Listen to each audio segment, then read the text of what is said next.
అందరికీ నమస్కారం. సాయి న్యూస్ కి స్వాగతం. ఇప్పుడే అందిన వార్త. ఈపీఎఫ్ఓ ఖాతాదారులకు గుడ్ న్యూస్. జనవరి 1 నుంచి అమలు. దీనికి సంబంధించిన కంప్లీట్ డీటెయిల్స్ అయితే వీడియోలో చెప్పడం జరిగింది. వీడియోని ఎక్కడ స్కిప్ చేయకుండా కంప్లీట్ గా చూడండి. అప్పుడే మీకు కంప్లీట్ ఇన్ఫర్మేషన్ అనేది తెలుస్తుంది. అలాగే ఇప్పటి వరకు మన ఛానల్ ఎవరైతే సబ్స్క్రైబ్ చేసుకోలేదో దయచేసి సబ్స్క్రైబ్ చేసుకోండి. అదేవిధంగా లైక్ చేయడం మాత్రం మర్చిపోకండి. లైక్ చేయడం వల్ల ఇలాంటి ఇంపార్టెంట్ ఇన్ఫర్మేషన్ చాలా మందికి రీచ్ చేసిన వాళ్ళ మొత్తం. ఇంకా లైట్ చేయకుండా వివరాల్లోకి అయితే వెళ్ళిపోదాం. ఎంప్లాయీస్ పెన్షన్ స్కీమ్ సభ్యులకు కీలకమైన అప్డేట్ ఇది. ఇకపై దేశంలోని ప్రైవేటు ఉద్యోగులు ఈపీఎఫ్ సభ్యులు ఏ బ్యాంకు లేదా ఏ శాఖలోంచి అయినా పెన్షన్ విత్డ్రా చేసుకునే సౌలభ్యం ఉంది. ఈ కొత్త సౌకర్యం ఈపీఎఫ్ సభ్యులకు 2025 జనవరి 1 నుంచి అందుబాటులో రానుంది. ఫలితంగా దేశవ్యాప్తంగా 78 లక్షల మందికి ప్రయోజనం కలగనుంది.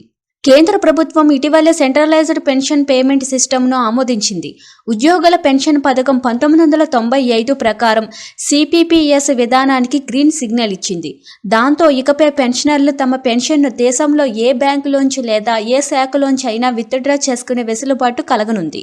దీనికి సంబంధించి పైలట్ ప్రాజెక్టు కింద జమ్మూ, శ్రీనగర్, కర్నల్ ప్రాంతాలలో 49,000 ఈపీఎస్ పెన్షనర్లకు 11 కోట్ల పెన్షన్ ప్రక్రియ విజయవంతమైంది. ఈ ప్రక్రియ 2025 జనవరి 1 నుంచి దేశమంతా అమలు కానుంది. సిపిపిఎస్ విధానంలో అమల్లోకి వస్తే పెన్షనర్లు ఊరు మారిన ప్రతిసారి పెన్షన్ పేమెంట్ ఆర్డర్ బదిలీ చేసుకోవాల్సిన అవసరం లేదు. దేశంలో ఎక్కడి నుంచైనా తమ పెన్షన్ పొందవచ్చు.